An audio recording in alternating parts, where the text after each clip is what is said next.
A new release and more price spikes. In today's video, we're going to be discussing a card that is seeing a lot of play in action so far on Arena, and it's something we need to talk about because this card just jumped 213%.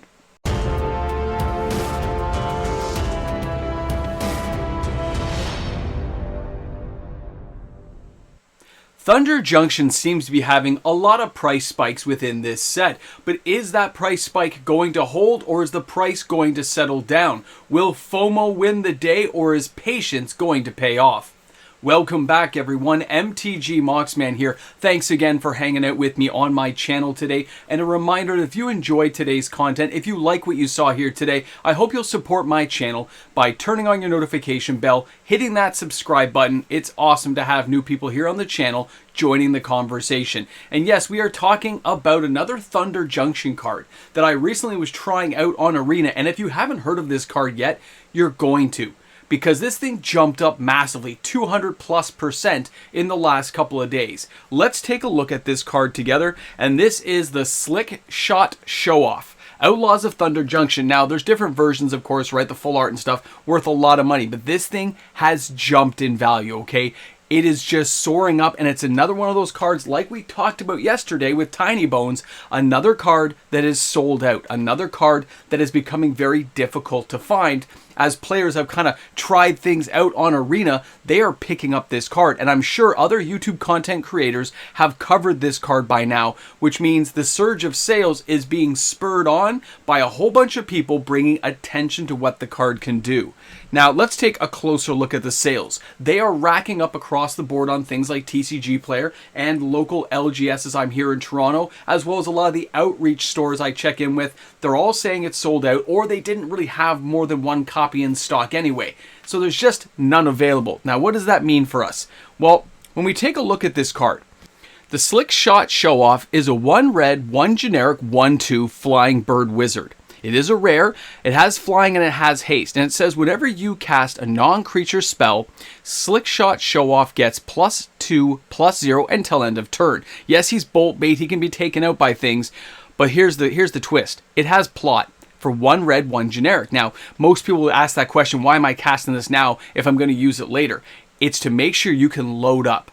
You can go top heavy and have so many things come out at the same time, and there's so many pluses and bonuses being applied to so many creatures because there's other cards that have prowess that you will have on the board, hopefully, that this is just an overwhelming surge of cards that will just obliterate your opponent. I did this numerous times, and I can't wait to share a few of these clips with you guys so you can see what I'm talking about. But the idea that this card has a whole bunch of attention being brought to it, and I mean a lot of attention. I can tell because somebody before me has already put this content out there probably. And I'm adding aftermath fuel to the fire because people have already probably seen videos on it. At least I'm assuming you have. If you haven't, I'm sure there's got to be better content creators out there who do a lot of gameplay videos that can share this with you. But I want to cover a little bit of the financial aspect of this card.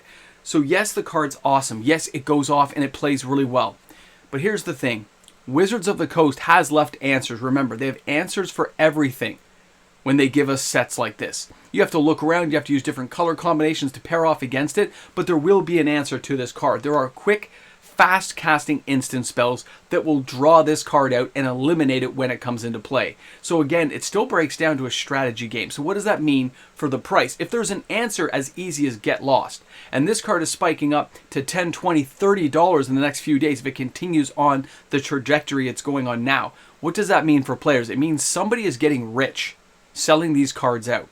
But the idea that this card is going to hold value where something like a Ledger Shredder or other cards of that type have not seems pretty far-fetched. It'll see some play until people get used to having an answer for it, and then I actually believe this card is going to trend down to a more acceptable level of around the $10 mark. I think it's still going to spike up in the next few days as more and more people become aware of it and you face off against this deck in Arena. And of course, with Standard being a format that Wizards of the Coast wants to bring back to life, they're going to, give this thing some CPR and get some life into it. Cards like this seem readily available and very powerful. Now, I think this card was probably intended to be the way it is. It's going to get a lot of attention, kind of flew under the radar with some of the bigger cards out there, but that doesn't mean it's not a busted card to come out and bust you up on turn 3 and the game's over. This is where the finance side comes in. When players see a card like this in play, and they see themselves losing to it time and again, not one game, not two games, but 5, 6, 7, and the decks they're playing seem outmoded and too slow to face off against that beast of a deck, and trust me, it was pretty easy to assemble on Arena. When I saw the card and I looked at my red deck and I realized what I had available, I knew I could just build a crazy little deck that would go off even more, and I hid some more of these cards that had plot in the backdrop. So I cast them all out at once, and it's just like a cascading effect. It felt almost like Storm. It was really crazy to watch it go. I've seen people use that stuff on me, and this seemed like it. And yes, if you have 2 of those birds put away, even if people have counter spells, you can draw these things out by casting spell after spell, and then casting out the free spells of your plotted cards. I don't know how this is going to play in an actual standard match with sideboards, but on Arena right now, it went off without a hitch. So now, you have a deck that people want to build. They want to play with. They want to get this card. But you still have boxes not being opened the way they used to be. When we took a look at the pricing structure of a lot of these cards, I'm going to share this with you. Take a look at it's pre-release pricing. We're not even post one day. This is before release technically. So I'm not sure why all these cards are spiking off the way they are. But I'm having tons of stores tell me that they're selling out of certain cards. Let me share this with you. So here's a picture I took earlier today of the expensive cards in the set. You can see Tiny Bones Showcase is $40. You can see you got Oko the Ringleader, 28. I think that's going to fall. Terror of the Peaks, actually not bad, right? $28, $24, 23, 21, 20. And you can see it going down. You notice right now, you don't see Slick Shot anywhere there. Because when I probably took this screenshot of the card, it hadn't spiked up this high yet. And that's what we're facing off with. This is where you can see things getting a little bit wonky, and this really tracks back to where they've got the pricing at. Slick Shot's not even on the picture shot I took earlier today. Hasn't been correlated to the increase in sales yet. But I bet you it's going to be there tomorrow. And I bet you people are going to start noticing some cards like this and other cards within this set that can really go off well and be utilized highly effectively, not just in Standard, but also in things like Commander. Slick Shot's just one of many cards that will have multiple uses. And yeah, the thing that gets me is cards are going to rise and fall. Slick Shot going up as high as it has makes me think it can't stay up there, but the market is shifting, and maybe cards like this will hold a higher value longer than they used to because boxes don't get opened the same way. People don't dive into the product, and that's something we're going to have to hammer home to a whole bunch of players out there who are used to things dropping at a certain price point and just continue to fall after release. And I don't think it's going to be the same way. I still hope it is for everyone's sake, because that means jacking up singles prices they weren't intended to be this high leads to all kinds of secondary market problems that I don't think any of us want to touch on at this point. I don't think it's good to have all kinds of cards that are meant to be played and meant to be mid-level game pieces being 20, 30, 40 bucks each. And if these cards come in short supply and players FOMO gets ahead of them, it is going to support that secondary market at a higher price point, and it'll really just put things out of whack. So here's the thing. That's the card I'm sharing with you today, and I'm starting to wonder myself, what card is going to be there tomorrow? If we've seen Tiny Bones shooting up and now Slick Shot's going up, are there other cards that are going to spike? Because Murders at Karlov Manor is not having the same effect. We are not seeing the price spikes in that set. If anything, the price is retracted to a certain level and certain cards are kind of maintaining a fairly level balance. But I think the EV on that box is like the low of 70 and the mid of 100. Where if we look at the price right now before release, this thing's ridiculous. And I'm really hoping that things will level off to a certain level for the market space, because having cards this pricey, I don't really think is good for anyone than the early speculators who happened to get in there and saw something that other people didn't see. I didn't really look at Slick Shot until today when I was building a fun deck, and I said, wait a second, doesn't that pair with? And it really did. So there's got to be more cards like this and more effective uses for cards that we are going to find in the next several days, and I'll keep reporting on this stuff so you're aware of it. But patience may win out the day by waiting to see if these cards fall, because how high can they really go in this market when it's just a creature card that does have an easy answer if somebody builds the right deck? Thanks again, everyone, for hanging out with me today in the video. Here at the end of the video, I'm done talking, but I'm going to put up those video clips just to share with you. I think it's a couple of matches, no more than a minute long each, I think, just to show you kind of how things played out, okay? Thanks again, everyone, for hanging out with me on the channel today. I look forward to being with you guys tomorrow for another video, and you know what? Have an awesome day, because it really is a fun game.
And of course, guys, a big shout out and thank you to all the fantastic patrons we have here on the channel supporting this daily uploaded content. So to all those guys out there who help make this happen, this is a big shout out just to you guys. Whether you're one of my patrons or YouTube membership members, hey guys, even the regular viewers who help support the channel and use my affiliate links, thanks again everyone for supporting. Welcome back to the Ramble Jamble. You have made it past everything. You went through the whole MTG finance bit. You talked about the slick shot. We came to a whole bunch of video clips of the Moxman beating people down. And by the way, I won 12 in a row. Wasn't even trying. I was playing my fun deck and I saw that combination. And I know there are so many better players than me that I'm sure you guys will put something in the comments section telling me about all these crazy people. Probably already did videos about gameplay on this because I'm definitely not the only one. Maybe the first time you're seeing it, but no, definitely not. So I look at that and I say, can a card like that hold value? Is it going to hold it? And guess what? Part of me says if enough people buy this card and nobody opens boxes, this card is going to stay higher than it should. And that's right out of Necronomicon page 716, where it's inflated prices and then they swallow your soul because eventually the card goes down in value. It's a horrible day in the day of the Necronomicon. You got to be aware of all the sales and Shop Smart and Shop S Smart. And remember, it's the guy in the car we want.